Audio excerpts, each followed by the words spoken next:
हम बात कर रहे थे लास्ट क्लास में आयनिक करेक्टर इन कोवेलेंट कंपाउंड्स। इसका एक मेथड आपने लिखा था डाइपोल मूवमेंट मेथड। दो तरह के डाइपोल मूवमेंट आपको चाहिए, एक्सपेरिमेंटल एंड थ्योरेटिकल। इनकी हेल्प से हम एग्जैक्ट परसेंट बता सकते हैं कितना परसेंट आयनिक करेक्टर है। एक और फॉर्मूला होता है, राइट डाउन, इलेक्ट्रोनेगेटिविटी डिफरेंस से रिलेटेड है ये। इस इक्वेशन को कहते हैं Fermi and Smith equation. Percent ionic character के लिए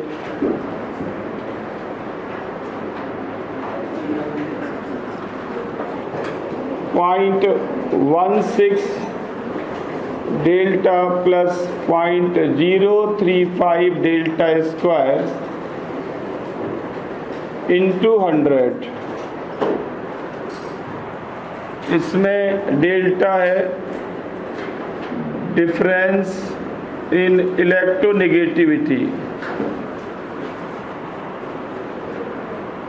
डिफरेंस इन इलेक्ट्रोनेगेटिविटी।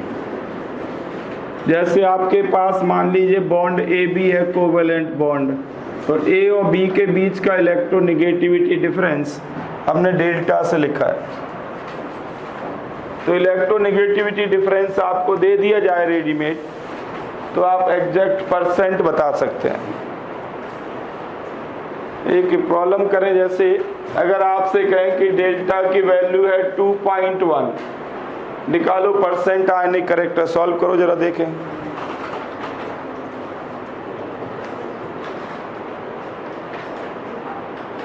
अगर मान लीजिए कि ए और बी में परसेंट आयनिक करेक्टर निकालना है, ए बी बॉन्ड में इलेक्ट्रोनेगेटिविटी डिफरेंस दे दिया गया है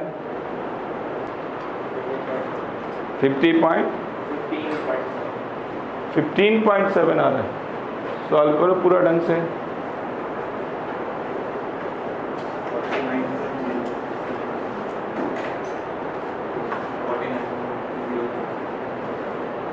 ये थोड़ा सॉल्व करो, ये आएगा 50% आयनिक, नियरली 50% आयनिक आएगा ये। तो जब इलेक्ट्रोनेगेटिविटी डिफरेंस 2.1 होता है तो 50% आयनिक एंड 50% कोवेलेंट करेक्टर होता है, equally ionic and equally covalent.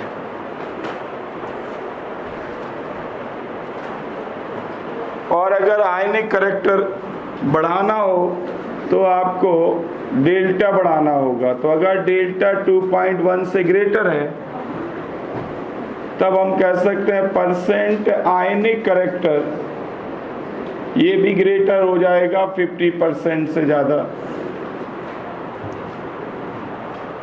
तो जैसे जैसे इलेक्ट्रोनेगेटिविटी डिफरेंस बढ़ेगा आयनिक करेक्टर बढ़ेगा।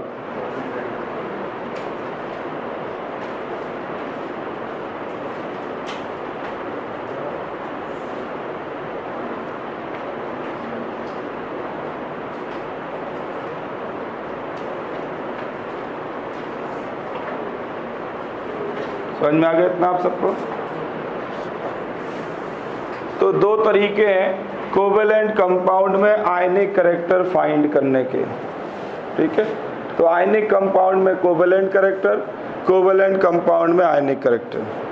नेक्स्ट लिखो, कोवेलेंट कंपाउंड की प्रॉपर्टीज लिख ली थी आप लोगों ने, रेजोनेंस कंसेप्ट हुआ, ठीक है।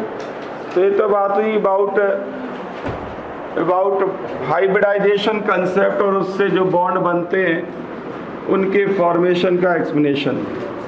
अब एक नई थ्योरी मैं इंट्रोड्यूस कर रहा हूँ, लिखो, वो है मॉलिक्यूलर ऑर्बिटल थ्योरी।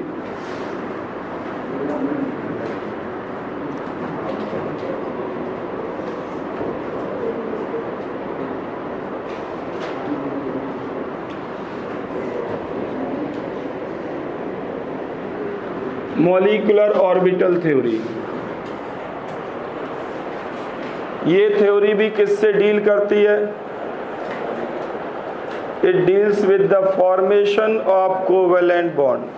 अभी तक जो आप कर रहे थे कॉसेल-लुईस थ्योरी, वैलेंस बॉन्ड थ्योरी, इसके दो पार्ट, ओल्ड एंड मॉडर्न, अभी नेक्स्ट थ्योरी है for the formation of covalent bond.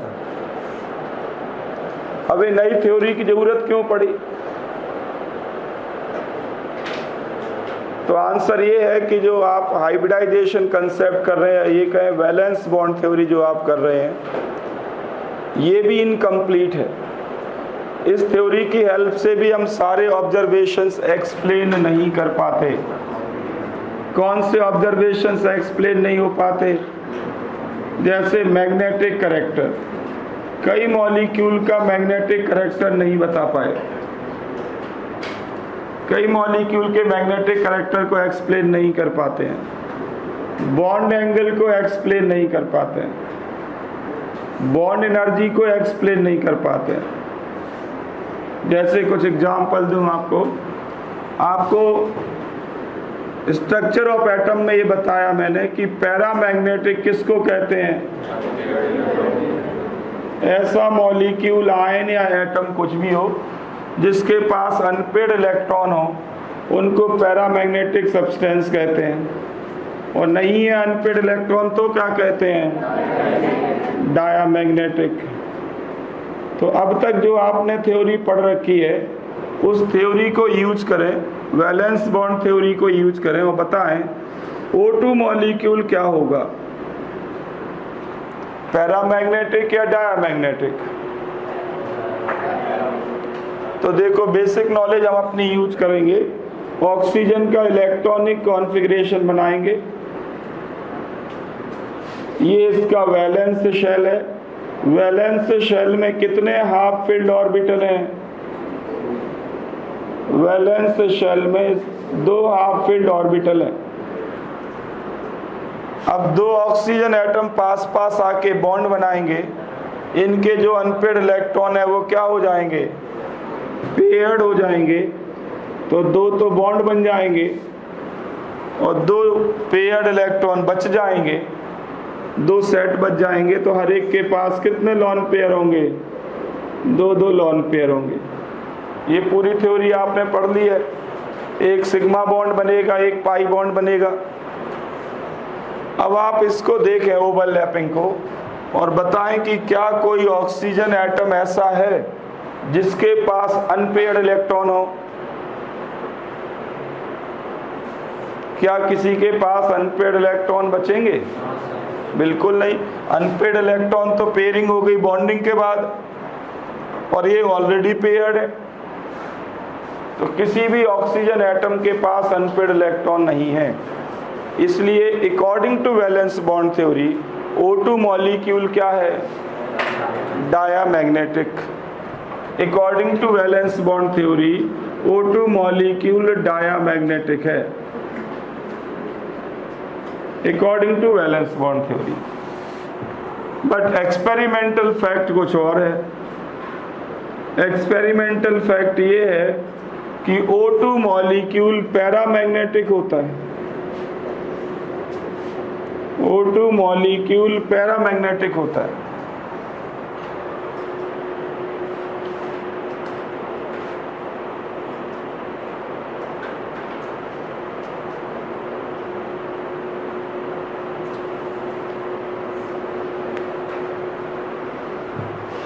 तो ये तो एक एग्जाम्पल है जस्ट ये समझने के लिए कि वैलेंस बॉन्ड थ्योरी कहाँ इनकम्प्लीट है, कहाँ फेल हो रही है।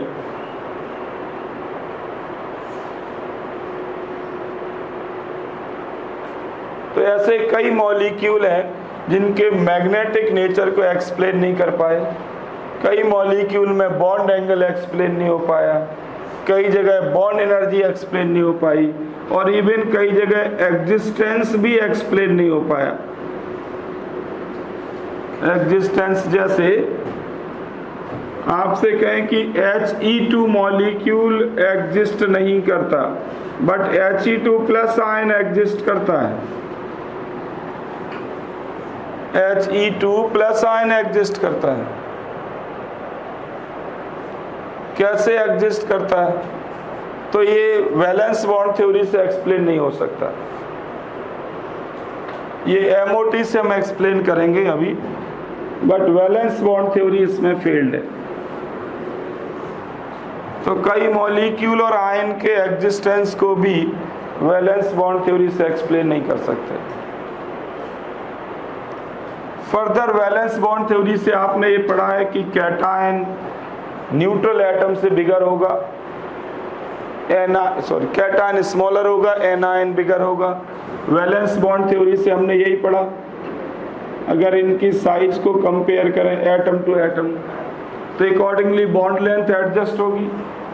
बॉन्ड लेंथ में कैटायन बनता है तो बॉन्ड लेंथ क्या होगी, कम हो जाएगी, क्योंकि एटम की साइज कम है।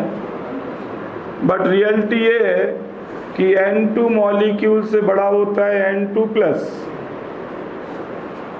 N2+ की साइज बड़ी होती है। तो ये सब ऑब्जर्वेशंस हैं जहाँ कैटायन बिगर आ रहा है न्यूट्रल से। तो ये थ्योरी फेल्ड है कई जगह, बॉन्ड लेंथ में, बॉन्ड एनर्जी में, बॉन्ड एंगल में, मैग्नेटिक कैरेक्टर में, एग्जिस्टेंस में। तो इन सब चीज़ों को इनकॉर्पोरेट करने के लिए फिर नई थ्योरी डेवलप की गई जिसे कहते हैं मॉलिक्यूलर ऑर्बिटल थ्योरी। और आपके सिलेबस में मॉलिक्यूलर ऑर्बिटल थ्योरी बहुत ही लिमिटेड है, इवन जेईई एडवांस और एम्स एग्जाम तक की मैं बात कर रहा हूँ। आपके सिलेबस में केवल डाई एटॉमिक मॉलिक्यूल्स तक ही हैं, MOT for diatomic molecules only. Triatomic, tetratomic आपके सिलेबस में नहीं है, अभी ग्रेजुएशन में वो आएंगे, ठीक है। तो केवल डाई एटॉमिक मॉलिक्यूल्स के लिए जो थ्योरी है वो हम पढ़ेंगे। क्या बेसिक डिफरेंस है वैलेंस बॉन्ड थ्योरी और MOT में? वैलेंस बॉन्ड थ्योरी और MOT में बेसिक डिफरेंस ये है, वैलेंस बॉन्ड थ्योरी ये कहती है कि दो एटम जब पास पास आते हैं बॉन्डिंग करने के लिए तो किसके बीच ओवरलैपिंग होने के बाद बॉन्ड बनता है? वैलेंस शेल के ऑर्बिटल्स के बीच ओवरलैपिंग होती है, वैलेंस शेल। या हाइब्रिडाइजेशन किसके बीच होती है? इंटरमिक्सिंग कौन से ऑर्बिटल्स की होती है? उन ऑर्बिटल्स की जो वैलेंस शेल में प्रेजेंट हो। तो हर जगह वैलेंस शेल ही काम करता है, इसलिए थ्योरी का नाम क्या है? वैलेंस बॉन्ड थ्योरी, ठीक है। MOT के अकॉर्डिंग हम ये कहेंगे अब कि वैलेंस शेल अकेला बॉन्डिंग नहीं करता। जब दो एटम पास पास आते हैं बॉन्डिंग करने के लिए तो 1s के साथ बॉन्डिंग करता है, 2s के साथ करता है, 2p के साथ, 3s के साथ। मतलब सारे ऑर्बिटल्स बॉन्डिंग में इन्वॉल्व होते हैं, नॉट ओनली वैलेंस शेल। एक ये मेजर डिफरेंस है। वैलेंस बॉन्ड थ्योरी में तो केवल वैलेंस शेल पे कंसंट्रेट किया, और नई थ्योरी जब बनाई तो ये कहा कि सारे शेल एक दूसरे से बॉन्डिंग करेंगे या ओवरलैपिंग करेंगे। तो थ्योरी के पॉइंट्स इस तरह से डेवलप होते हैं, पहले सुनो आप ध्यान से फिर लिखना। जैसे आपको मालूम है कि एटम के अबाउट जो स्पेस है जहां इलेक्ट्रॉन मिलने के चांसेस मैक्सिमम है, उनको क्या नाम दिया हमने? उनको नाम दिया हमने एटॉमिक ऑर्बिटल। Atomic orbital. अब अगर मान लीजिए ये कोई मॉलिक्यूलर स्पेस है, मॉलिक्यूलर स्पेस, ये कम से कम दो मॉलिक्यूल होंगे तो दो एटम होंगे तो दो न्यूक्लियस मैंने बना दिए। ये मॉलिक्यूलर स्पेस है, दो एटम है, दो न्यूक्लियस मैंने दिखा दिए।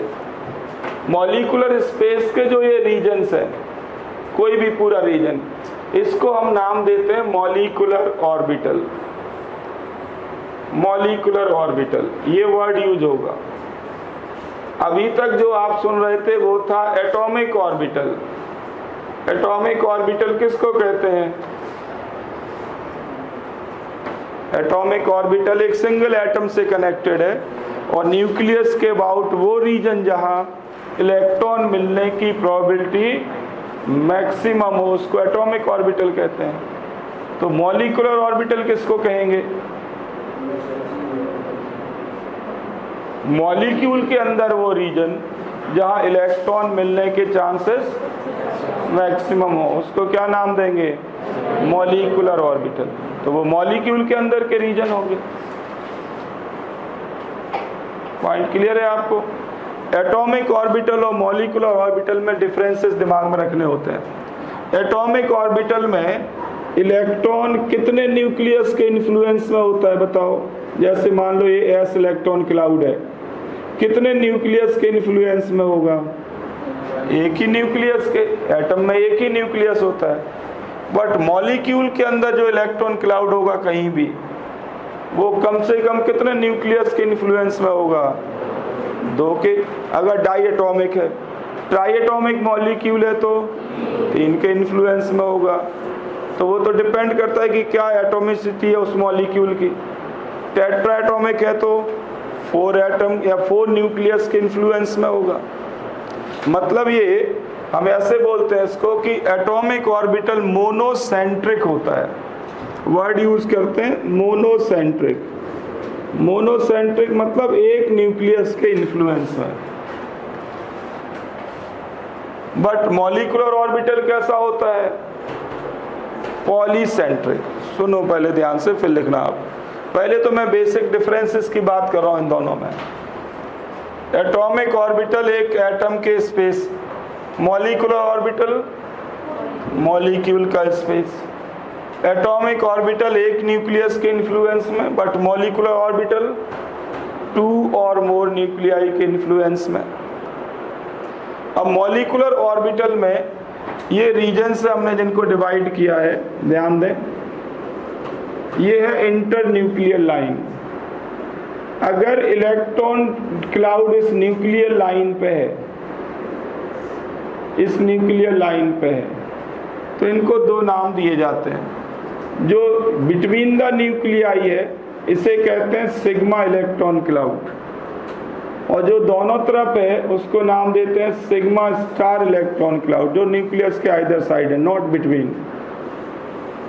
तो न्यूक्लियर लाइन पे इलेक्ट्रॉन क्लाउड को सिग्मा एंड सिग्मा स्टार से लिखते हैं। सिग्मा इलेक्ट्रॉन क्लाउड मतलब between the nuclei, sigma star मतलब on the other side of the nuclei, not between. अब बताओ इनमें से कौन से इलेक्ट्रॉन क्लाउड से मॉलिक्यूल स्टेबल होगा? सिग्मा इलेक्ट्रॉन क्लाउड से। ये इलेक्ट्रॉन क्लाउड 2 न्यूक्लियस को पास पास लाने का काम करेगा, बट ये इलेक्ट्रॉन क्लाउड क्या करेगा? न्यूक्लियस को दूर दूर भेजने का काम, ये इधर खींचेगा इधर खींचेगा।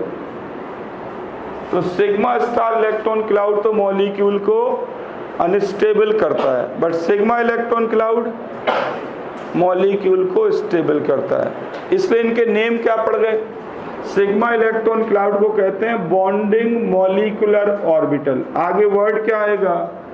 बॉन्डिंग। मतलब इनको पास पास लाने का काम करता है। और सिग्मा स्टार को क्या नाम दे दिया गया?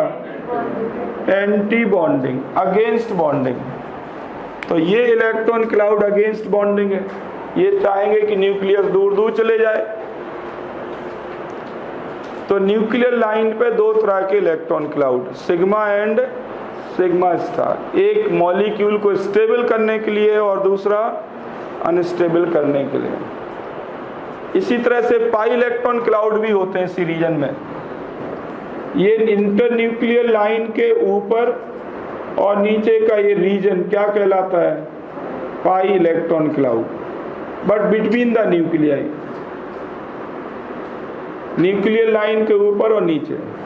और ये जो रीजन है ये क्या कहलाएगा?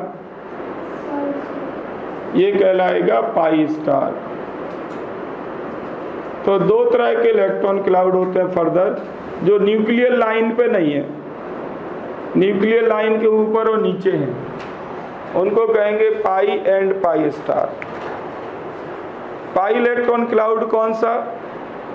जो बिटवीन द न्यूक्लियाई है, इसका भी नाम होगा बॉन्डिंग मॉलिक्यूलर ऑर्बिटल, क्योंकि ये इलेक्ट्रॉन क्लाउड को हेल्प करेगा इनको पास पास रखने में। और ये इलेक्ट्रॉन क्लाउड क्या कहलाएगा? Anti bonding.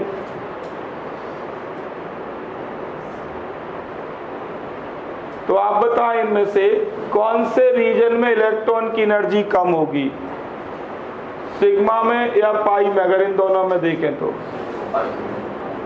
कम एनर्जी किस में आएगी? जिसमें मॉलिक्यूल ज्यादा से ज्यादा स्टेबल बनता हो। तो कौन से इलेक्ट्रॉन क्लाउड की कम आएगी? सिग्मा इलेक्ट्रॉन क्लाउड की। और ज्यादा एनर्जी किसकी बन जाएगी? जिसमें मॉलिक्यूल अनस्टेबल होता हो, तो वो होगी सिग्मा स्टार की। ये सबसे ज्यादा डिस्टेबलाइज करेगा इलेक्ट्रॉन क्लाउड। तो सिग्मा स्टार की एनर्जी सबसे ज्यादा आएगी अगर इलेक्ट्रॉन यहाँ पे आता है तो आप इस फिगर को बना लो, फिर पॉइंट वाइज लिखते हैं।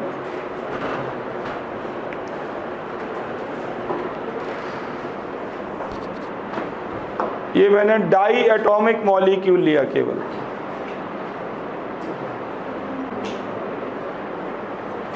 चलो लिखो, पॉइंट्स लिखो, मॉलिक्यूलर ऑर्बिटल थ्योरी के पॉइंट्स लिखो। फर्स्ट पॉइंट लिखो,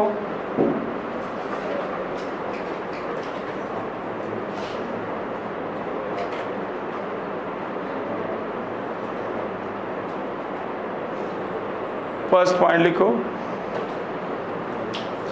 an atomic orbital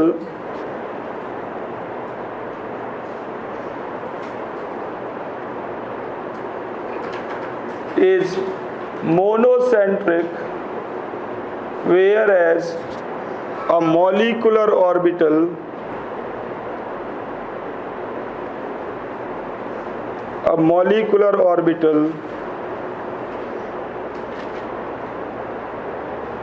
is polycentric.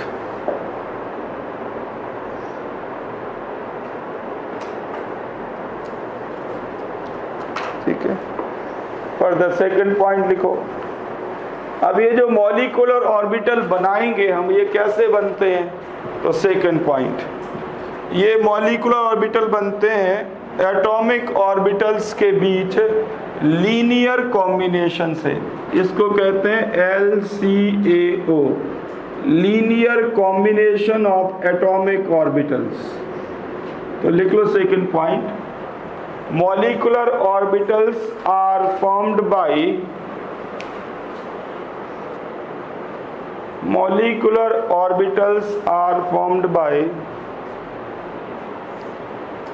linear combination of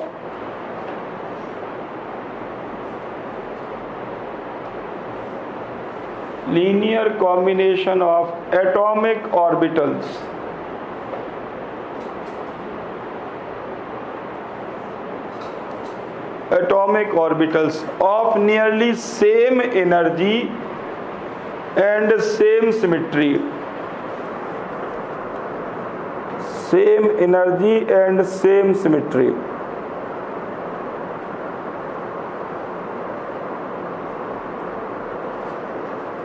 अभी इस पॉइंट को डिटेल लेते हैं पूरा, लीनियर कॉम्बिनेशन का मतलब क्या है। बट लीनियर कॉम्बिनेशन से जो ऑर्बिटल्स बनेंगे उनका क्या नाम है? Molecular orbitals. और सेम एनर्जी और सेम सिमेट्री से क्या मतलब? इसका मतलब है कि 1s 1s से कंबाइन करेगा, 2s 2s से कंबाइन करेगा। तो ब्रैकेट में लिख सकते हैं इस सेकंड पॉइंट का मतलब अलाउड कॉम्बिनेशन कौन कौन से? 1s 1s 2s 2s 2p 2p allowed combinations. और 2p में भी फर्दर बात करें तो 2px 2px 2py 2py, ये सिमेट्री की बात है। तो ये तो अलाउड है। और अलाउड कौन कौन से नहीं होंगे? तो 1s का 2s के साथ ये कॉम्बिनेशन अलाउड नहीं है, या s का p के साथ, s का p के साथ भी अलाउड नहीं है। आप ग्रेजुएशन में पढ़ेंगे तो ये कंसीडर हम करने लगते हैं, बट अभी 12th लेवल तक, IIT लेवल तक नहीं करना। तो SP कॉम्बिनेशन अलाउड नहीं है, 1s 2s अलाउड नहीं है। कौन कौन से कॉम्बिनेशन अलाउड है? Same energy nearly and same symmetry. ठीक है, थर्ड पॉइंट लिखो। अब मॉलिक्यूलर ऑर्बिटल बन गए, तो कितने तरह के? 2 तरह के, लिख लो। There are 2 types of molecular orbitals.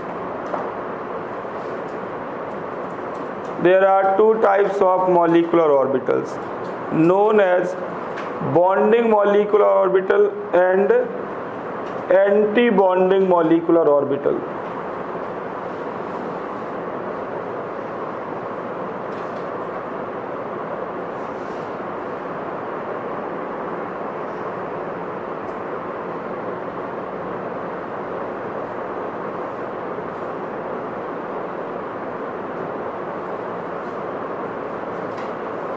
Bonding and anti bonding molecular orbital, ठीक है।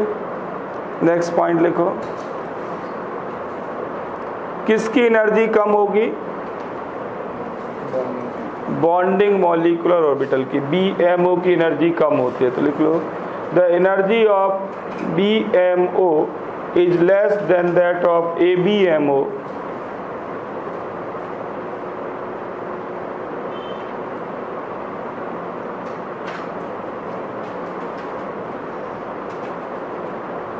इसका क्या मतलब है? एनर्जी कम है तो स्टेबिलिटी में कैसे कंट्रीब्यूट करेगा? फर्दर लिख लो इसी के अंदर, फुल स्टॉप के बाद। An electron present in BMO stabilize the molecule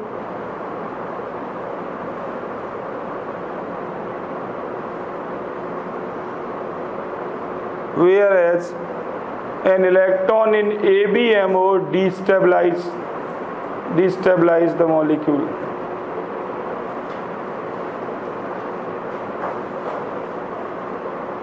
तो बॉन्डिंग मॉलिक्यूलर ऑर्बिटल में अगर है तो ये स्टेबलाइज करेगा।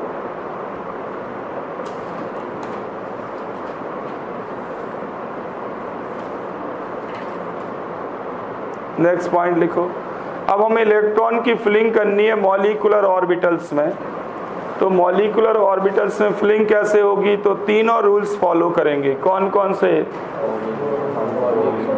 आप-बाउ rule, Pauli's exclusion principle and Hund's rule. तो लिख लो आप तीनों ले से लिखो। Aufbau rule, Pauli's rule and Hund's rule are followed in filling of electrons in molecular orbitals. Aufbau rule, Pauli's exclusion principle and Hund's rule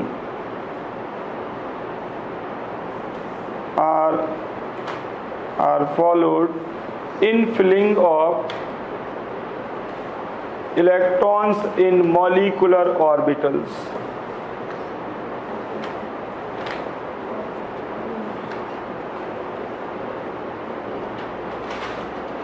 तो जब मॉलिक्यूलर ऑर्बिटल्स में इलेक्ट्रॉन फिल करेंगे तो इन तीनों को यूज करना है। अब बात आते हैं कि मॉलिक्यूलर ऑर्बिटल बनते कैसे, फिलिंग की तो बाद की बात है। तो आप लिखो 1 by 1। सबसे पहले लिखो conditions for linear combination of atomic orbitals.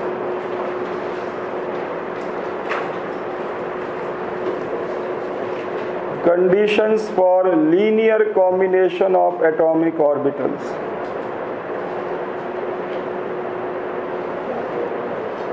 Linear combination, तो 3 कंडीशंस हैं इसकी, लिखो। फर्स्ट है the combining atomic orbitals must be of nearly same energy.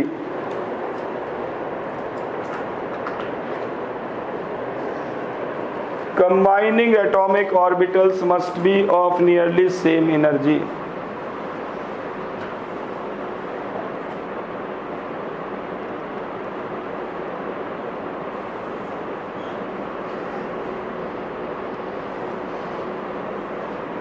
Second condition, the combining atomic orbitals must be of same symmetry.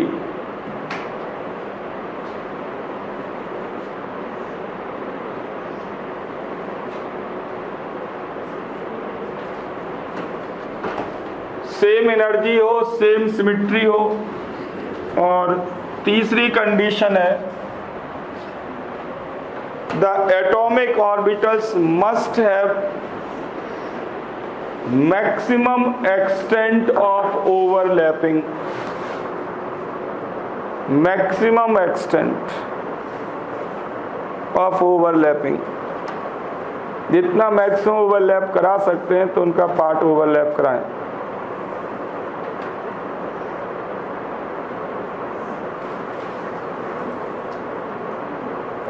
तो ये तीन conditions fulfil करेंगे तब हमें क्या मिलेंगे, मॉलिक्यूलर ऑर्बिटल्स, तब एटॉमिक ऑर्बिटल लीनियरली कंबाइन करेंगे।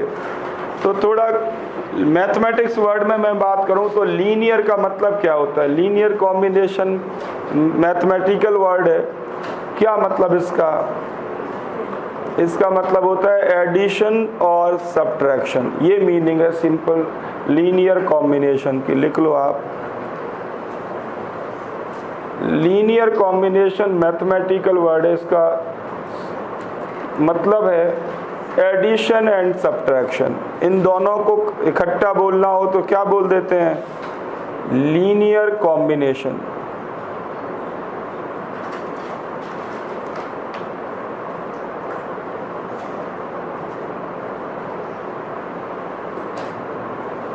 Addition and subtraction,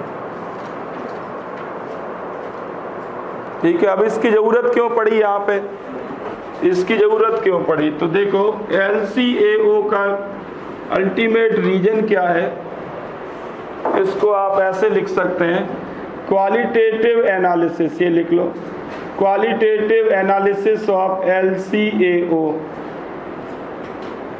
qualitative analysis of LCAO, मतलब हो क्या रहा है। तो इसको ऐसे विजुलाइज करना है कि जब हम ये कहते हैं कि दो एटॉमिक ऑर्बिटल के 1s कंबाइन कर रहे हैं, मान लीजिए, तो 1s कंबाइन करने का मतलब है, आप सोचिए कि दो वेव फंक्शन कंबाइन कर रहे हैं। आपको पता है कि इलेक्ट्रॉन के साथ एक वेव एसोसिएटेड है, इस वेव को कहते हैं इलेक्ट्रॉन वेव, और इसको रिप्रेजेंट करते हैं एक वेव फंक्शन से, साई से। तो मान लिया ये एटम A है तो साई A लिख दिया, और ये दूसरे एटम का वेव फंक्शन है। तो हर एक इलेक्ट्रॉन के साथ क्या एसोसिएटेड है, एक वेव एसोसिएटेड है, क्योंकि इलेक्ट्रॉन में ड्यूअल नेचर होता है। अकॉर्डिंग टू डी ब्रॉगली हर एक मैटर में कौन सा नेचर होता है, ड्यूअल नेचर होता है। तो ये है इलेक्ट्रॉन वेव, और उसको रिप्रेजेंट कर दिया एक वेव फंक्शन से। तो जब आप ये कहें कि ये 1s का है, मान लो ये 1s का वेव फंक्शन है, ये आ रहे पास पास कंबाइन करने के लिए। अब ध्यान दो, थोड़ी सी फिजिक्स है, आपको वेव मैकेनिक्स जब पढ़ाएंगे तो समझ में आता है, बट अभी ये समझें कि दो वेव जब पास पास आती हैं तो दो पॉसिबिलिटी होती हैं, या तो ये ऐड हो जाती हैं या एक दूसरे को सप्रेस करती हैं। इसको हम कहते हैं इंटरफेरेंस, फिजिक्स की लैंग्वेज में इसको बोलते हैं इंटरफेरेंस। तो जब दो वेव एक दूसरे को इंटरफियर करती हैं तो दो चांसेस हैं, या तो वो वेव ऐड हो जाएंगी, और अगर ऐड हो गई तो इंटरफेरेंस को हम नाम देते हैं कंस्ट्रक्टिव इंटरफेरेंस। अगर ऐड हो गई तो कौन सा इंटरफेरेंस, कंस्ट्रक्टिव। और अगर वो सब्ट्रैक्ट हो गई वेव तो इंटरफेरेंस को नाम दिया जाता है डिस्ट्रक्टिव इंटरफेरेंस। तो दो तरह के इंटरफेरेंस पॉसिबल हैं जब दो वेव पास पास आएंगी, या तो वो ऐड हो जाएंगी या सब्ट्रैक्ट होंगी। ऐड कब होती हैं, देखो ध्यान से, ऐड कब होती हैं, जब वेव सेम फेज में मिले, बिल्कुल लाइक और सेम फेज में मिले, तब वो ऐड हो जाती है। और अगर वेव्स आउट ऑफ फेज हैं, अगर वेव आउट ऑफ फेज हैं तो नहीं ऐड हो सकती, फिर वो सब्ट्रैक्ट होती हैं। ये थोड़ा वेव मैकेनिक्स टर्म है, आउट ऑफ फेज और सेम फेज, बट आप लिख लें इस तरह से रिप्रेजेंट करते हैं। ये है वेव्स इन सेम फेज, ठीक है। ये फिगर बना लो, अभी लिखवा देता हूं मैं। और ये आउट ऑफ फेज, ये वेव्स है आउट ऑफ फेज। तो जब दो वेव्स पास पास आते हैं तो ये दो चांसेस होते हैं।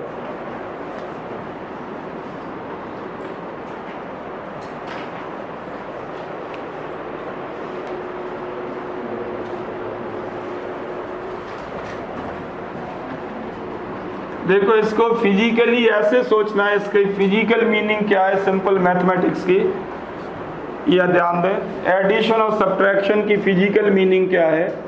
जब दो वेव फंक्शन ऐड हो जाते हैं, मान लीजिए पास पास आ गए मॉलिक्यूल बनाने के लिए,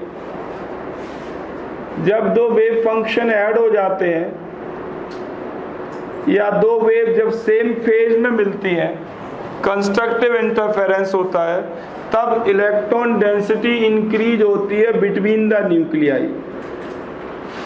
ये इसकी फिजिकल मीनिंग है एडिशन की। और अगर दो वेव फंक्शन सब्ट्रैक्ट हो गए, दो वेव एक दूसरे को सप्रेस करने लग जाए, तो इलेक्ट्रॉन डेंसिटी कहाँ बढ़ती है? On the either side of the nuclei, not between the nuclei. ये मीनिंग है कंस्ट्रक्टिव और डिस्ट्रक्टिव इंटरफेरेंस की। फिजिक्स में आपको पढ़ाया जाएगा कि जब दो वेव इंटरफियर करते हैं तो सब कुछ रिडिस्ट्रीब्यूट हो जाता है।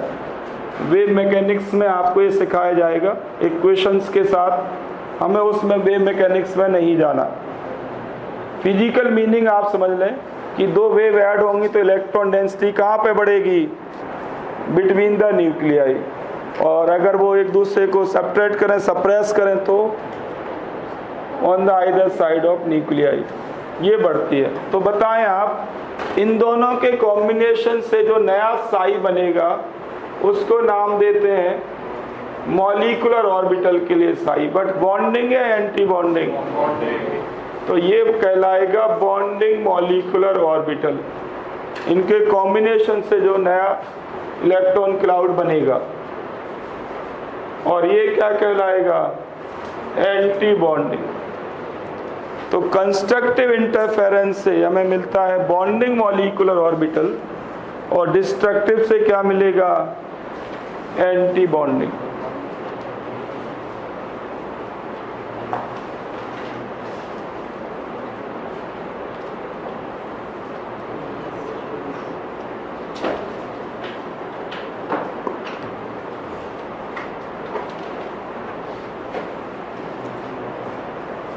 तो ये तो है क्वालिटेटिव एनालिसिस। आप लिखो अब इसको लैंग्वेज में। फिगर बना लिया आपने तो लिख लो, लिखो when two atoms come close to form a covalent bond,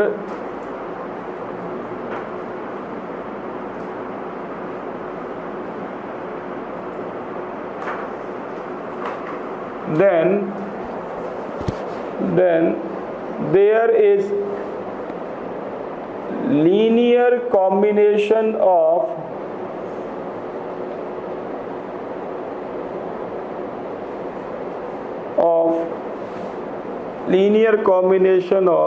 electron waves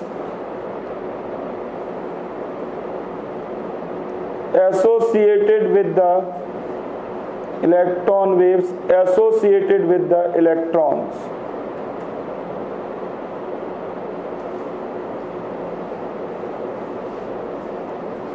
ठीक है, full stop. The combining electron waves must be of nearly same energy.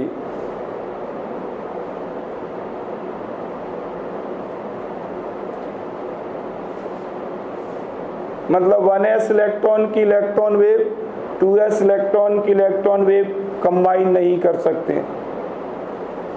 1s की किसके साथ कंबाइन करेगी? 2s के साथ। Full stop. फर्दर लिखो, there are two types of combinations, इसी में लिखते जाओ, there are two types of combinations, या ब्रैकेट में लिख लो इंटरफेरेंस,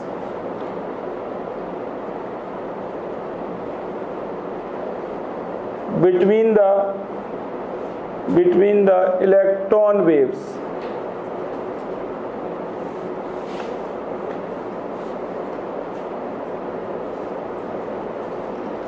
ठीक है, full stop. These are known as constructive and destructive interference.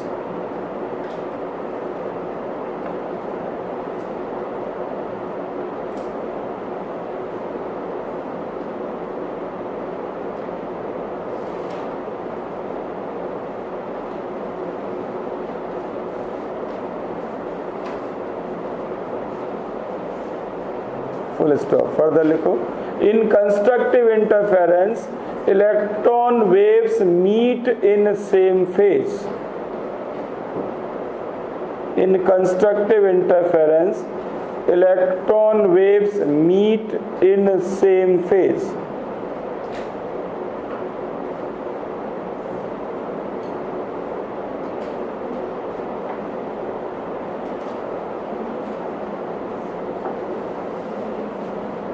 This results in increase in electron density between the nuclei.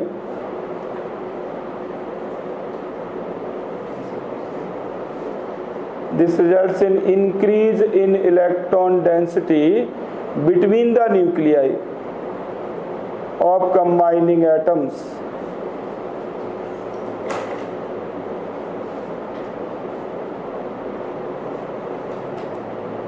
ठीक है, और इसका उल्टा डिस्ट्रक्टिव इंटरफेरेंस से क्या होगा और कब होगा? तो फर्दर लिख लो, destructive interference of the electron waves occur when they meet out of phase.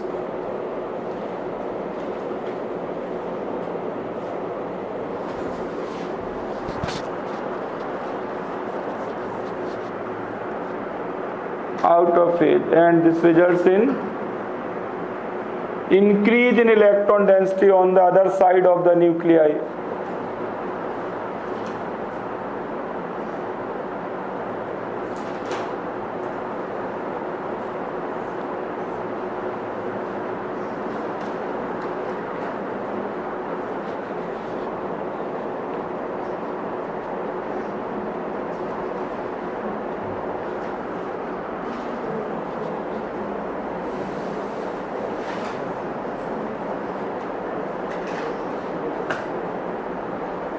ठीक है, और इसके दूसरी लैंग्वेज में क्या कह सकते हैं कि बॉन्डिंग मॉलिक्यूलर ऑर्बिटल कौन से इंटरफेरेंस से बनेंगे? कंस्ट्रक्टिव से, और एंटी बॉन्डिंग डिस्ट्रक्टिव से बनेंगे. ठीक है, तो फर्दर एक सेंटेंस लिख लो इसी में, the bonding molecular orbitals are formed by constructive interference of the electron waves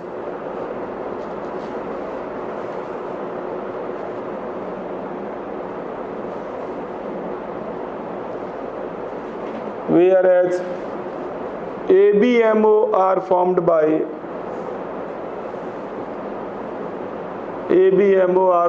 by destructive interference of the electron waves.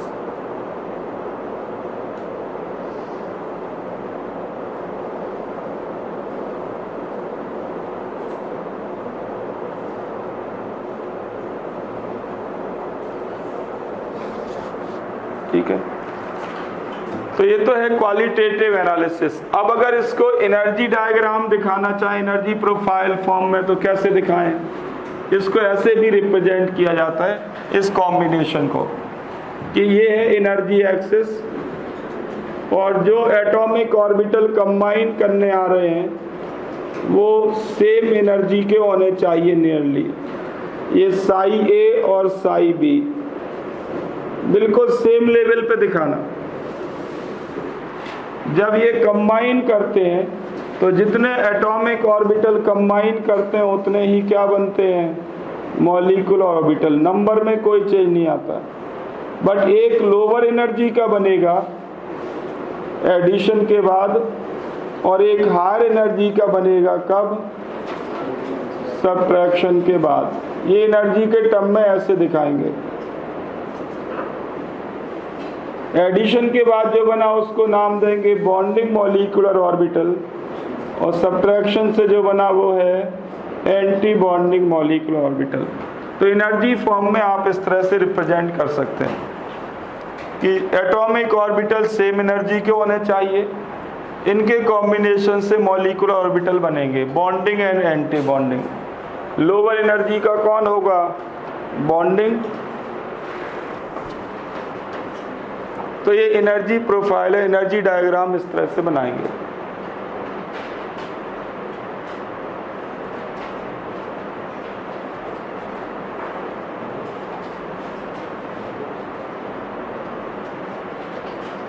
Meaning समझ में आई इस रिप्रेजेंटेशन की? एटॉमिक ऑर्बिटल को हमने किस में कन्वर्ट कर दिया? अब मॉलिक्यूलर ऑर्बिटल में।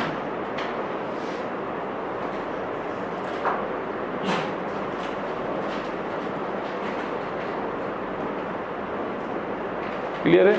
अब एक कॉम्बिनेशन होता कैसे, एक्चुअल रिप्रेजेंटेशन क्या है? तो write down representation of linear combination of atomic orbitals, LCAO representation.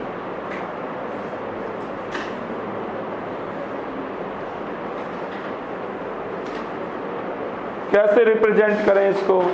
तो लिखो सबसे पहले 1s combination, 1s combination.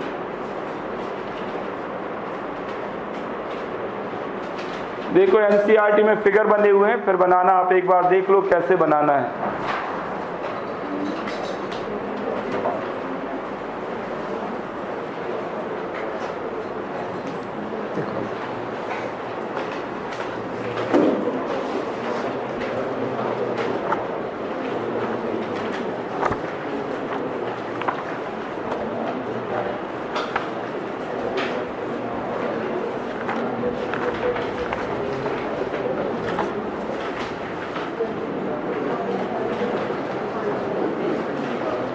Page number 124, page number 124 पे 3 फिगर बने हुए हैं, ABC। मिल गए आप सबको? फर्स्ट में देखें ध्यान से, लेफ्ट टू राइट देखते जाएं। 1s कॉम्बिनेशन दिखाया गया है फर्स्ट में। मिल गया आप सबको? पेज नंबर 124 पे 3 फिगर बने हुए हैं। उसमें सबसे पहला जो बना हुआ है वह एनर्जी प्रोफाइल। एक एरो बना होगा अपवर्ड, उस पर लिखा होगा एनर्जी। मिल गया आप सबको? और देखें 1s बिल्कुल सेम लेवल पे होंगे एनर्जी के। इनके कॉम्बिनेशन से क्या बनेगा? एक बनेगा सिग्मा 1s और एक बनेगा sigma star 1s। Sigma 1s का क्या मतलब है? बॉन्डिंग मॉलिक्यूलर ऑर्बिटल बना, और इलेक्ट्रॉन डेंसिटी कहाँ पे बढ़ी? बिटवीन द न्यूक्लियाई तो बढ़ी, बट उसमें भी कहाँ पे है?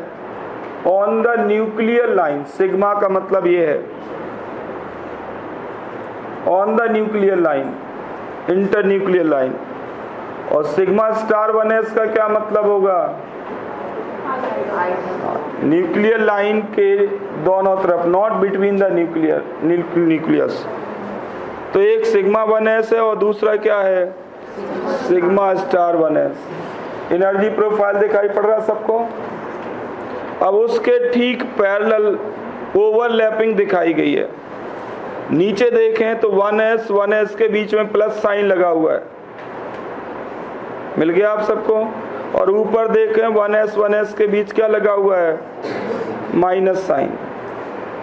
दिख रहा है आपको प्लस और माइनस साइन का डिफरेंस? ऑर्बिटल के अंदर का साइन नहीं देखना।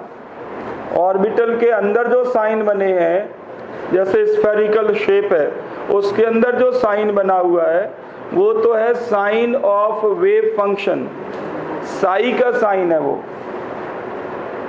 उनके बीच में जो प्लस और माइनस साइन बने हैं वो है कंस्ट्रक्टिव और डिस्ट्रक्टिव। तो आप कंसीक्वेंस देखें, जब ऐड होते हैं तब क्या हुआ और सब्ट्रैक्ट होते हैं तब क्या हुआ। तो electron density between the nuclei कम हो गई कब, जब वो सब्ट्रैक्ट हुए, और बीच में बढ़ गई, वो थिक पार्ट दिखा दिया उन्होंने। थिक दिखाने का मतलब इलेक्ट्रॉन डेंसिटी वहाँ पे इंक्रीज हो गई है। तो ये है 1s कॉम्बिनेशन। बिल्कुल इसको कॉपी कर लो, बहुत बढ़िया प्रेजेंटेशन है ये, इसको कॉपी करो बिल्कुल। तो कैसे दिखाना आपको, ये है एनर्जी प्रोफाइल, ये 1s, ये दूसरे एटम का 1s।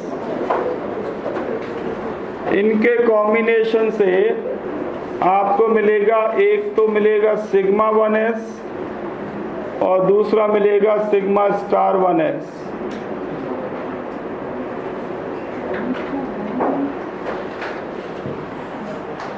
ये तो एनर्जी कंपैरिजन है।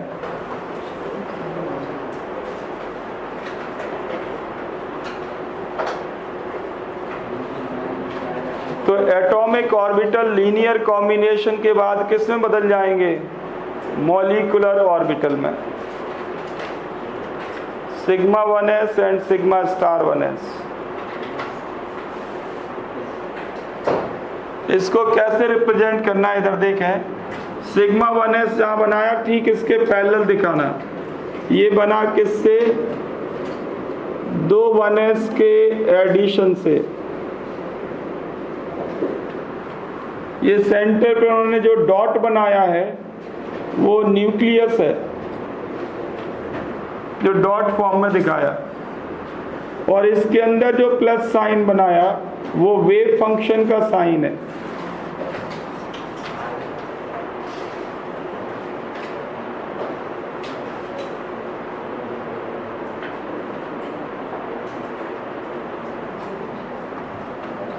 इनके कॉम्बिनेशन से जो मॉलिक्यूलर रीजन बनेगा, नया इलेक्ट्रॉन क्लाउड जो बनेगा वो इस तरह का दिखेगा। ध्यान दें, ये दो न्यूक्लियस हैं और इलेक्ट्रॉन डेंसिटी इनके बीच में सबसे ज्यादा बढ़ेगी।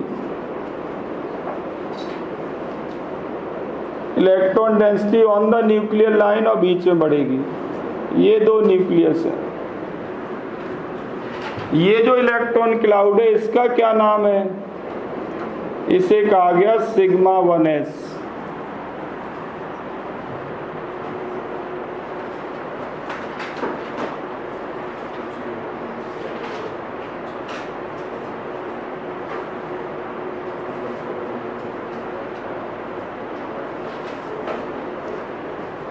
और अगर ये दोनों सब्ट्रैक्ट हो जाएं तब क्या होगा,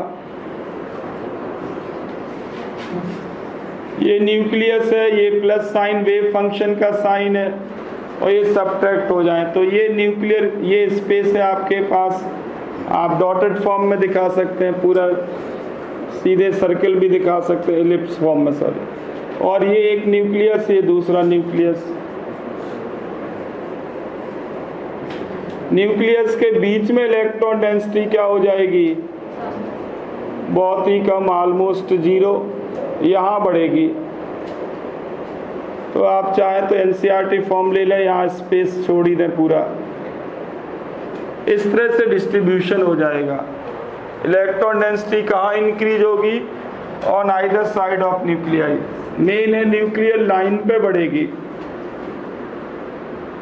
तो ये है सिग्मा स्टार 1s। मॉलिक्यूल का दोनों का कंबाइंड नेम हो जाएगा सिग्मा स्टार 1s।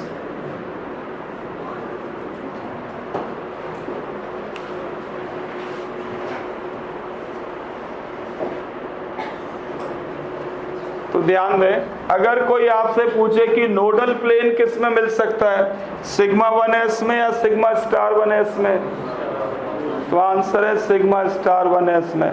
यहाँ पे आपको एक प्लेन ऐसा मिल सकता है जो इलेक्ट्रॉन क्लाउड को कट नहीं करेगा।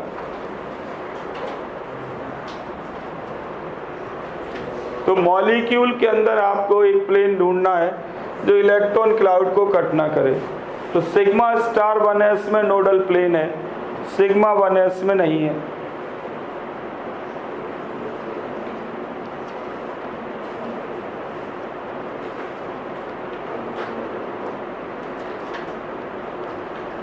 और जिस तरह से हमने कॉम्बिनेशन दिखाया 1s में, ऐसे ही 2s में होता है, बस साइज बड़ी होती है।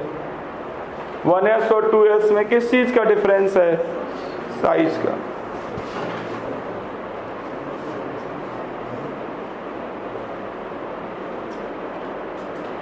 तो 2s कॉम्बिनेशन से क्या बनेगा? Sigma 2s and sigma star 2s। Now write down 2p combination.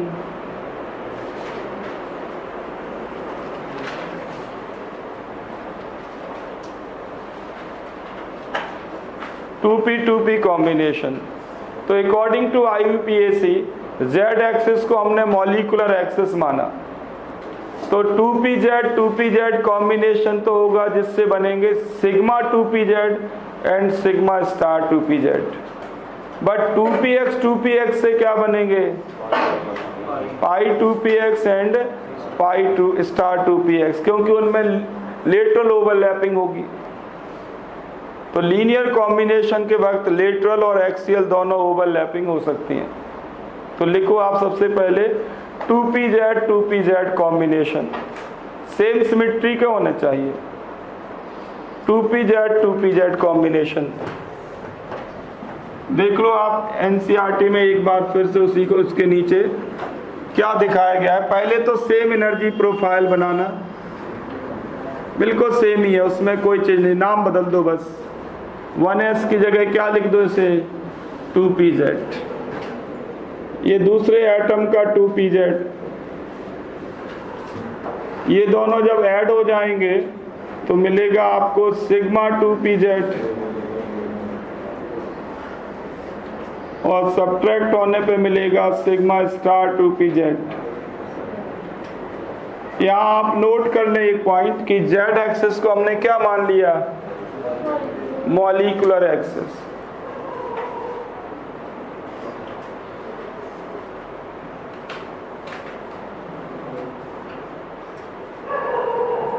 z axis को मॉलिक्यूलर एक्सिस मान लिया।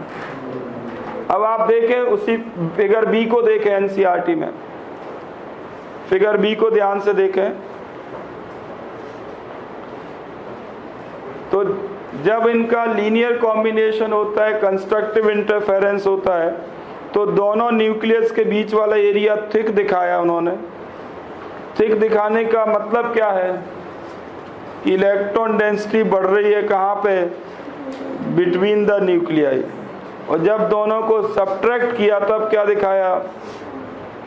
दोनों न्यूक्लियस के बीच में इलेक्ट्रॉन डेंसिटी कम करके दिखाई, थिन पार्ट दिखाया। दिखाई पड़ रहा है आपको? तो साइड में थिक दिखाया रिलेटिवली। तो कहाँ इलेक्ट्रॉन डेंसिटी बढ़ी? फिर न्यूक्लियस के दूसरी तरफ। ठीक है, तो इस फिगर पे ध्यान दें आप। ये है 2pz सिग्मा 2, मान लो ये z एक्सिस है, ध्यान देना ये z एक्सिस मान लिया। एक लोब में प्लस साइन तो दूसरे लोब में माइनस साइन। ये तो वेव फंक्शन के साइन है, तो क्वांटम मैकेनिक्स है वेव फंक्शन के साइन। ये वो लोब के अंदर जो साइन आप बना रहे हैं, ये प्लस और माइनस साइन। ये z एक्सिस मॉलिक्यूलर एक्सिस है, तो इनमें एक्सियल ओवरलैपिंग होगी। और बीच में प्लस साइन बना दें तो फिर कौन सा इंटरफेरेंस? कंस्ट्रक्टिव। तो ये है 2pz कॉम्बिनेशन।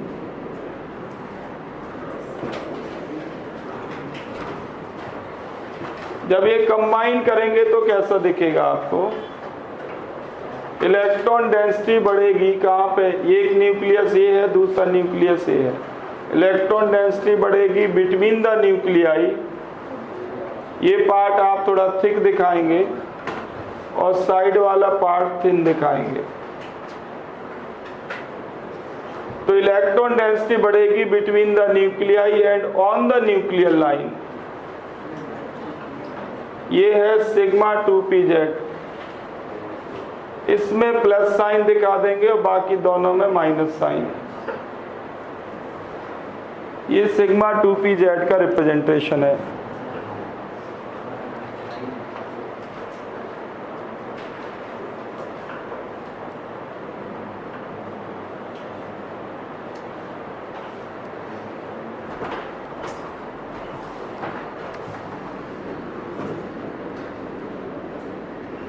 और ये सिग्मा स्टार बनाने के लिए बना लो, बहुत आसान है, सिंपल है, जल्दी जल्दी बनाओ। इसकी बहुत लंबी मैथमेटिक्स है, जब आप ग्रेजुएशन में जाएंगे, बीटेक करेंगे मेनली क्वांटम मैकेनिक्स में, तो आपको ये सब मिलेगा। उसके अलावा आपको कहीं और नहीं पढ़ना है सब, बस ऐसे सीखो। इसकी मैथमेटिक्स तो बहुत वाइड है।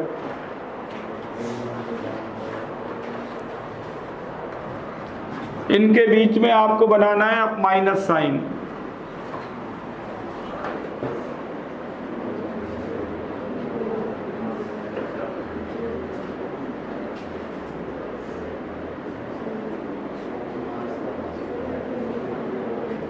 ये है सिग्मा स्टार 2pz।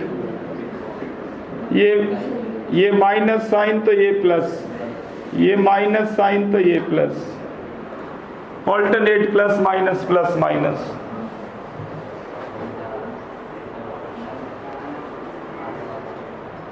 तो फिर बताओ इसमें नोडल प्लेन किस में मिलेगा, सिग्मा 2pz में या सिग्मा स्टार 2pz में? तो सिग्मा स्टार 2pz में एक नोडल प्लेन मिल जाएगा।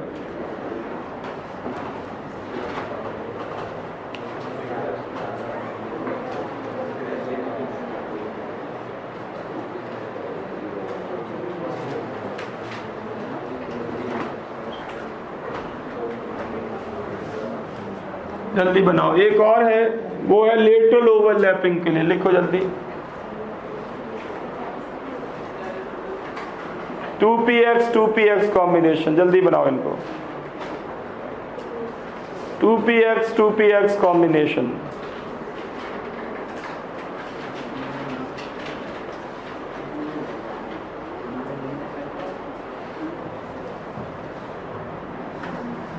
तो 2px में ये तो वही रखना है, बस इसका नाम बदल दो। ये 2px हो गया, बट ये हो जाएगा पाई 2px, अब यहाँ पाई लिखना, और ये हो जाएगा पाई स्टार 2px। एनर्जी प्रोफाइल में तो बस नाम ही बदल रहे हैं।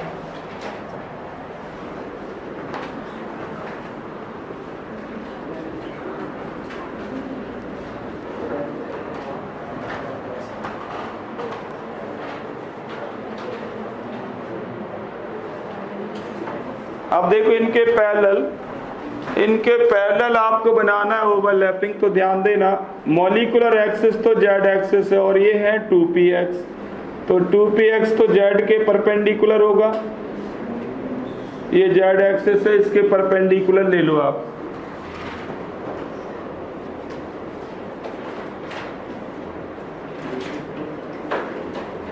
जेड एक्सिस के परपेंडिकुलर ले लो, और इनके बीच प्लस साइन। तो इलेक्ट्रॉन डेंसिटी कहां पे बढ़ेगी?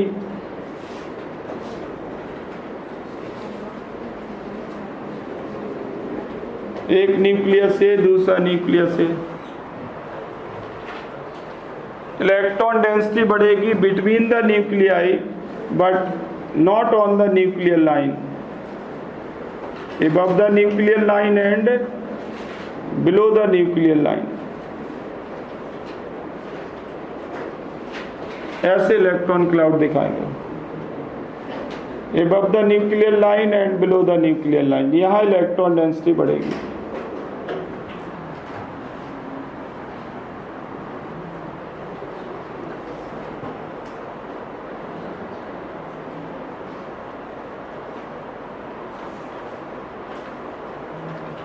ये है पाई 2px।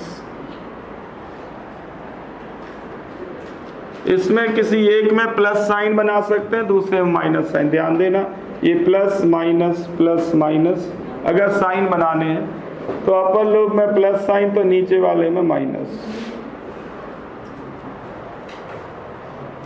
ये तो हो गया कंस्ट्रक्टिव इंटरफेरेंस। और लास्ट वन डिस्ट्रक्टिव, इसमें बनाओ, बस बीच में नेगेटिव साइन लगा दो। जेड एक्सिस के परपेंडिकुलर होगा पी एक्स,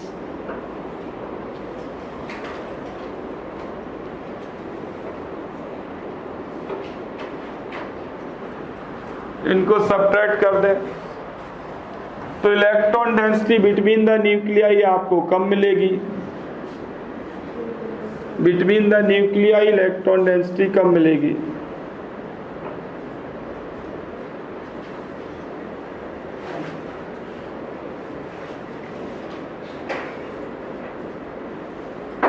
ऐसे लोब हो जाएंगे प्लस माइनस,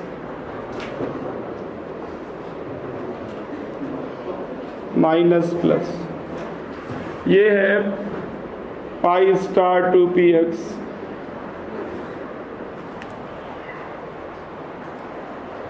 इसमें भी आप देखें नोडल प्लेन कहाँ कहाँ है बताओ, दोनों में है या किसी एक में? इस केस में नोडल प्लेन दोनों में है।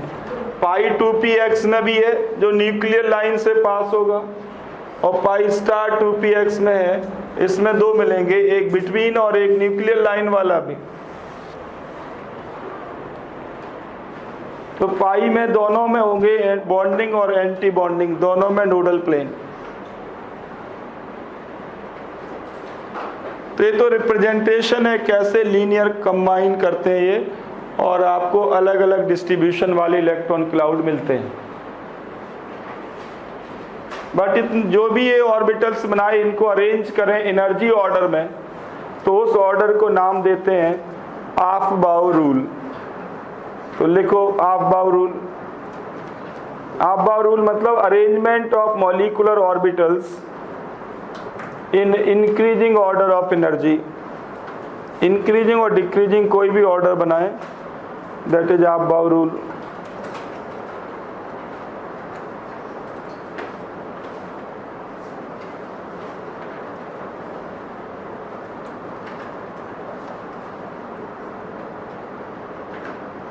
तो दो ऑर्डर होते हैं इसमें, एक तो 14 इलेक्ट्रॉन से ज़्यादा इलेक्ट्रॉन होगा टोटल तो एक ऑर्डर, और 14 के इक्वल या लेस हो तो दूसरा ऑर्डर। तो क्या चेंज आता है ये आप देखें। तो अगर मान लेते हैं कि टोटल इलेक्ट्रॉन्स 14 से ज़्यादा हैं, टोटल इलेक्ट्रॉन्स इन मॉलिक्यूल में 14 से ज़्यादा हैं, तब ये ऑर्डर होगा। सिग्मा 1s की सबसे कम energy, sigma star 1s, sigma 2s, sigma star 2s। इसके बाद आएगा अगर 14 से ज़्यादा इलेक्ट्रॉन है तो सिग्मा 2pz, पाई 2px और पाई 2py बराबर एनर्जी के होते हैं, और बराबर एनर्जी के ऑर्बिटल्स को क्या कहते हैं? Degenerate orbitals. तो पाई 2px पाई 2py डीजेनरेट ऑर्बिटल्स होते हैं, और ऐसे ही pi star 2px and pi star 2py भी डीजेनरेट ऑर्बिटल्स। और सबसे ज्यादा एनर्जी होगी सिग्मा स्टार 2s की। सर गलत, सिग्मा 2pz की, 2s तो पहले ही लिखे, sigma 2pz, sigma star 2pz। ये है टोटल इलेक्ट्रॉन जब 14 से ज्यादा हो। ऑफ-बाउ रूल है ये।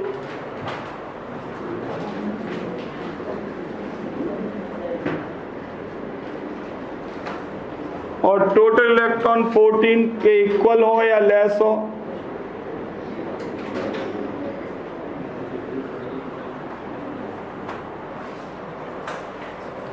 तो एनर्जी ऑर्डर ये है।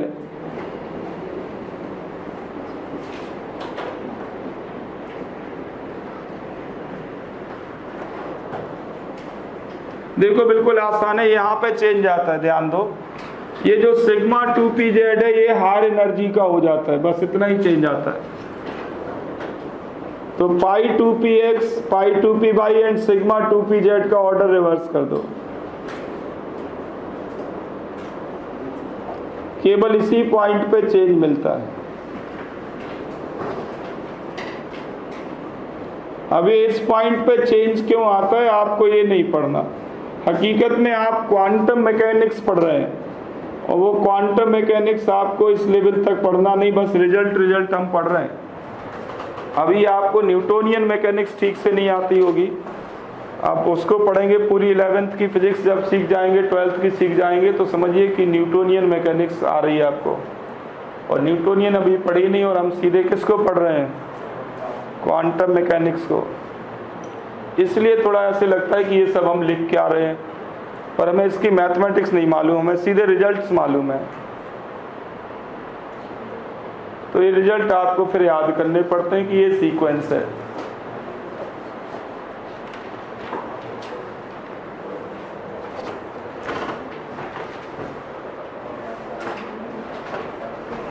ठीक है, अब देखो इधर, जैसे मैंने बिगनिंग यहां से की थी कि O2 मॉलिक्यूल एक्सपेरिमेंटली कैसा मिला हमें, पैरामैग्नेटिक।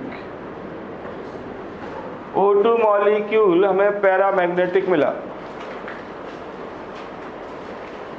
ठीक है, अब हम इस थ्योरी से ये प्रूव करेंगे कि पैरामैग्नेटिक है कि नहीं। तो O2 के पास पहले तो टोटल इलेक्ट्रॉन निकालो। अब मॉलिक्यूल की बात हो रही, ध्यान रखना। तो टोटल इलेक्ट्रॉन हो जाएंगे 8 + 8 कितने, 16। 14 से ज्यादा है तो पहला ऑर्डर आप फॉलो करेंगे। ठीक है, और तीनों रूल का ध्यान रखना। ये तो अब्बाउ रूल लिखा। पॉली रूल क्या कहता है, एक मॉलिक्यूलर ऑर्बिटल में मैक्सिमम कितने इलेक्ट्रॉन एंटर कराना, 2 इलेक्ट्रॉन। ठीक है, वो भी अपोजिट स्पिन के। तो यहाँ तो 2 इलेक्ट्रॉन्स लिखेंगे। अब मैं 16 की फिलिंग कर रहा हूँ, ध्यान देना। सबसे पहले सिग्मा 1s में 2 इलेक्ट्रॉन जाएंगे, तो इसे लिखेंगे सिग्मा 1s2। ये हो जाएगा sigma star 1s2, sigma 2s2, sigma star 2s2, sigma 2pz2, पाई 2px2, पाई 2py2। काउंट करो कितने फिल हो गए, 14 फिल हो गए यहाँ तक। 2 इलेक्ट्रॉन और बचे।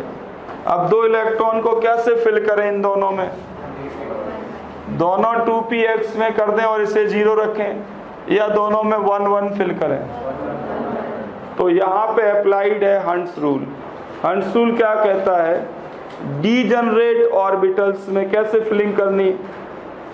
डीजनरेट ऑर्बिटल्स पहले सिंगली ऑक्युपाइड होते हैं, इसके बाद पेयरिंग स्टार्ट होती है। तो पाई star 2px and pi star 2py degenerate orbitals हैं, बराबर एनर्जी के हैं, तो वो सिंगली ऑक्युपाइड होंगे पहले। तो आप देख सकते हैं कि O2 के पास 2 अनपेयर्ड इलेक्ट्रॉन है। O2 के पास 2 अनपेयर्ड इलेक्ट्रॉन है, इसलिए O2 मॉलिक्यूल कैसा, पैरामैग्नेटिक। तो इस थ्योरी से हम सारी बातें एक्सप्लेन कर सकते हैं जो वैलेंस बॉन्ड थ्योरी के फेलियर हैं। आगे समझ में सबको। अब इसमें जो ऑर्डर आपने लिखा है, इस ऑर्डर में भी एक एक्सेप्शन है, वो है कार्बन मोनोऑक्साइड। ये एक्सेप्शन है, ध्यान देना। जब डाई एटॉमिक मॉलिक्यूल में 2 एटम के बीच एनर्जी डिफरेंस ज्यादा हो, उनके 1s 1s का या 2s 2s का, एक कार्बन है एक ऑक्सीजन है, अगर पड़ोसी होते तो भी चल जाता। नाइट्रोजन ऑक्सीजन तो पड़ोसी है, कार्बन नाइट्रोजन फिर ऑक्सीजन आता है, तो कार्बन के 1s और ऑक्सीजन के 1s में एनर्जी गैप ज्यादा होगा। इस वजह से कार्बन मोनोऑक्साइड इस ऑर्डर को फॉलो नहीं करता। कार्बन मोनोऑक्साइड बार बार कंपटीशंस में आया है, लिख लो ये एक्सेप्शन है। ये दोनों में से किसी को फॉलो नहीं करेगा।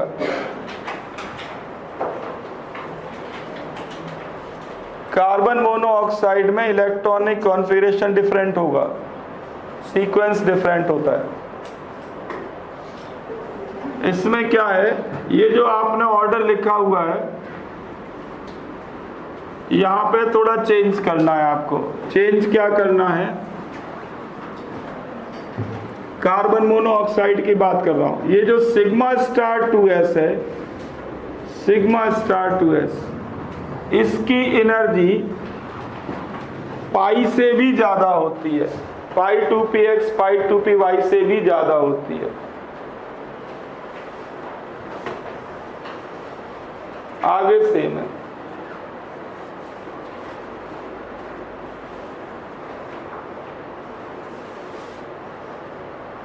सिग्मा स्टार 2s की एनर्जी एक्सेप्शनली हाई होती है।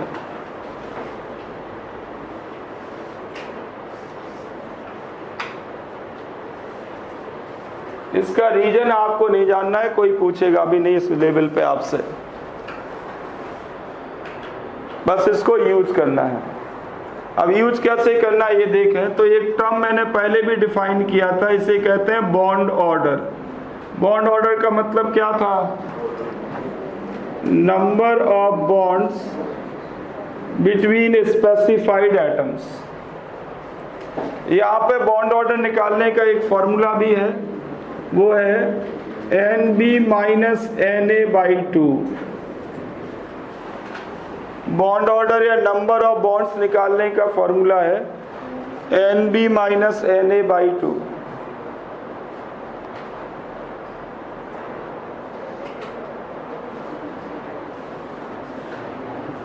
NB का मतलब है number of bonding electrons. Na का क्या मतलब होगा? Number of anti bonding electrons.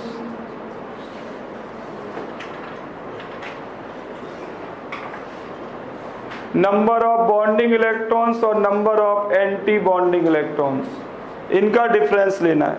अब एक कॉमन सेंस अप्लाई करो। कोई मॉलिक्यूल कब स्टेबल होगा? बॉन्ड ऑर्डर पॉजिटिव, नेगेटिव और जीरो में से।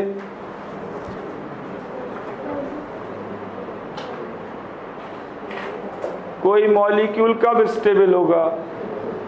जब बॉन्ड ऑर्डर पॉजिटिव होगा। अगर जीरो आया बॉन्ड ऑर्डर या नेगेटिव बॉन्ड ऑर्डर आया तो वो अनस्टेबल होगा। इनको कॉमन सेंस है। ऐसे सोचो, ध्यान दो, जितने भी ये बॉन्डिंग इलेक्ट्रॉन है, ये bonding electron between the nuclei होंगे, मॉलिक्यूल को स्टेबल करने का काम कर रहे होंगे। और एंटी बॉन्डिंग इलेक्ट्रॉन न्यूक्लियस के आइदर साइड होंगे और मॉलिक्यूल को अनस्टेबल करेंगे। अगर दोनों का नंबर बराबर है तो भी मॉलिक्यूल एग्जिस्ट नहीं करेगा। Bonding electron must be greater than anti bonding.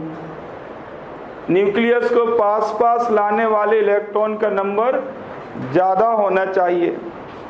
तो बिटवीन द न्यूक्लियाई इलेक्ट्रॉन ज्यादा होने चाहिए, किसके कंपैरिजन में? On the other side of the nuclei. तभी मॉलिक्यूल स्टेबल होगा, एग्जिस्ट करेगा। तो बॉन्ड ऑर्डर जीरो या नेगेटिव अगर आता है तो समझ लीजिए कि वो मॉलिक्यूल या आयन एग्जिस्ट नहीं करेगा। एग्जिस्ट तब करेगा जब बॉन्ड ऑर्डर पॉजिटिव हो।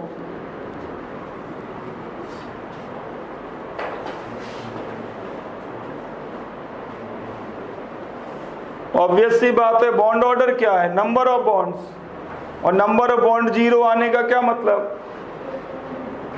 बॉन्ड ही नहीं है, तो मॉलिक्यूल एग्जिस्ट नहीं करेगा। निगेटिव का है तो कोई फिजिकल सेंस ही नहीं बनता। ठीक है। पॉजिटिव बॉन्ड ऑर्डर आने का मतलब होता है कि दो एटम के बीच बॉन्ड है। बॉन्ड मतलब फोर्स ऑफ अट्रैक्शन।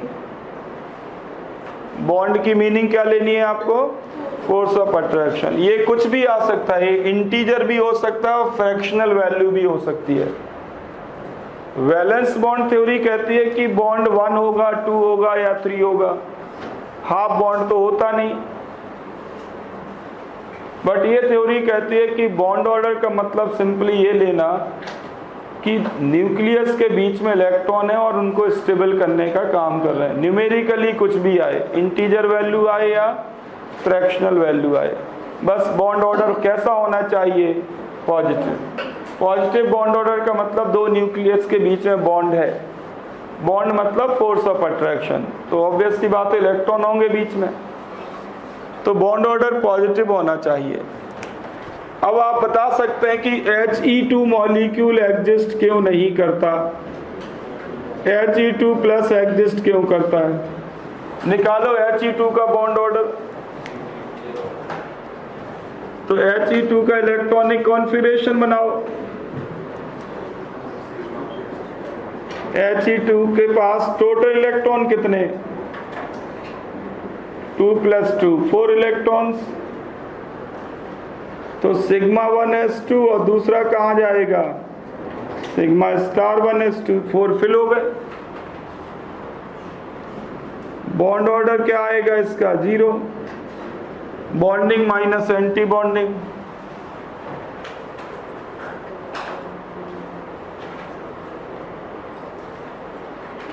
और बताओ आप, नंबर ऑफ बॉन्ड्स बढ़ेंगे या बॉन्ड ऑर्डर बढ़ेगा तो बॉन्ड लेंथ में क्या चेंज आएगा? बॉन्ड लेंथ कम होगी।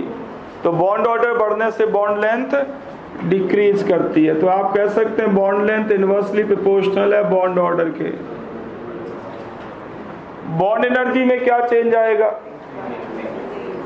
तो बॉन्ड ऑर्डर बढ़ेगा तो बॉन्ड एनर्जी इंक्रीज होगी।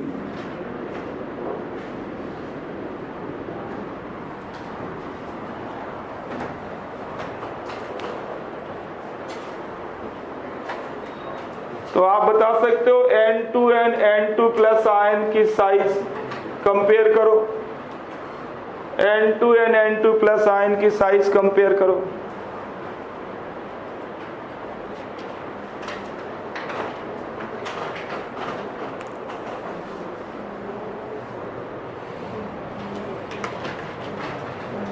साइज मतलब बॉन्ड लेंथ। तो N2 प्लस की साइज ज्यादा होगी। बॉन्ड ऑर्डर निकाल लिया दोनों का। जिसका बॉन्ड ऑर्डर कम आएगा उसकी साइज ज्यादा होगी। ठीक है, एक तो तरीका है बॉन्ड ऑर्डर निकालना, इसमें टाइम बहुत लगता है। कम टाइम में करना हो तो क्या करें? तो जो न्यूट्रल मॉलिक्यूल है उसका कॉन्फ़िगरेशन बनाओ। Sigma 1s2 sigma star 1s2 sigma 2s2 sigma star 2s2। फिर क्या लिखना? 14 के बराबर इलेक्ट्रॉन है। पाई 2px2 पाई 2py2 और इसके बाद क्या आएगा? Sigma 2pz2। यही आएगा 14 में। ठीक है, अब आपको बॉन्ड ऑर्डर निकालने की भी जरूरत नहीं है। सोचो अपने आप की N2 प्लस बनेगा तो इलेक्ट्रॉन का लॉस कहां से होगा? इलेक्ट्रॉन का लॉस होगा बॉन्डिंग से। बॉन्डिंग इलेक्ट्रॉन कम हुए इसका मतलब न्यूक्लियस दूर दूर जाएंगे। दूर दूर जाएंगे तो क्या मतलब इसका? साइज बढ़ेगी। बॉन्ड ऑर्डर निकालना नहीं, आप सीधे सोच लो जब कंपैरिजन की बात आए। समझ में आ रहा है कि नहीं? बॉन्डिंग इलेक्ट्रॉन कम होंगे तो साइज बढ़ेगी, न्यूक्लियस दूर जाएंगे। एंटी बॉन्डिंग इलेक्ट्रॉन कम हुए तो न्यूक्लियस पास पास जाएंगे। ठीक है, अब आपसे पूछे, इसको करो बिल्कुल डायरेक्ट करो, बॉन्ड ऑर्डर निकाले बगैर। O2 minus O2 2 minus O2 plus, इनकी साइज कंपेयर करो।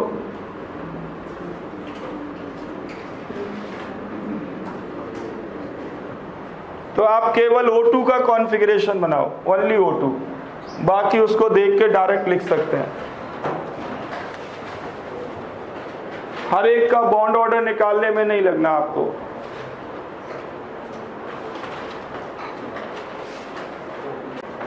साइज या बॉन्ड लेंथ इनकी कंपेयर करनी है आपको।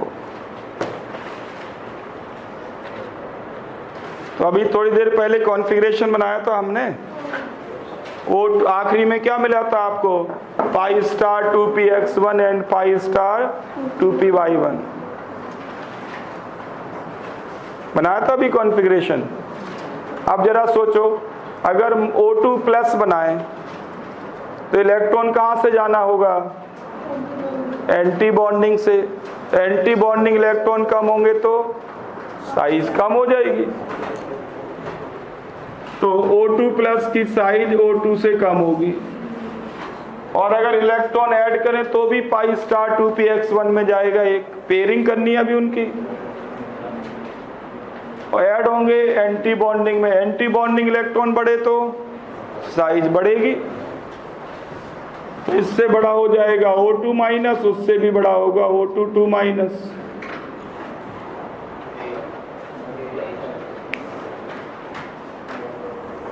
आगे समझ में?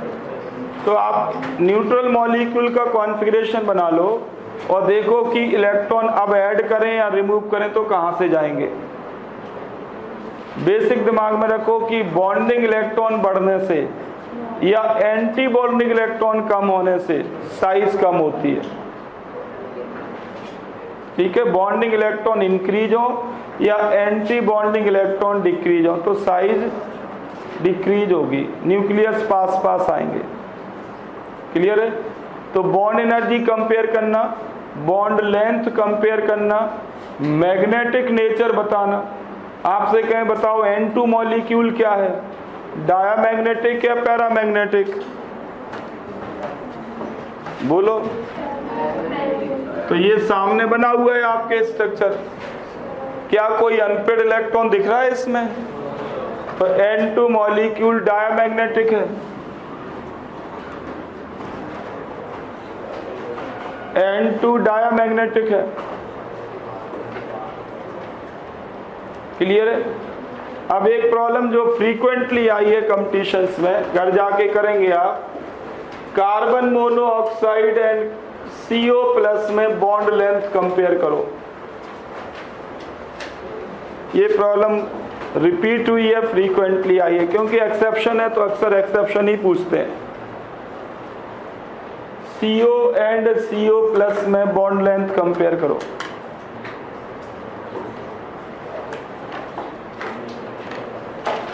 तो इसका सीक्वेंस तो आपने लिख लिया, वैसे तो ओरल ही है, आप इलेक्ट्रॉन फिल करके देख लेना सारा। ठीक है, तो इसको करते हैं नेक्स्ट क्लास में।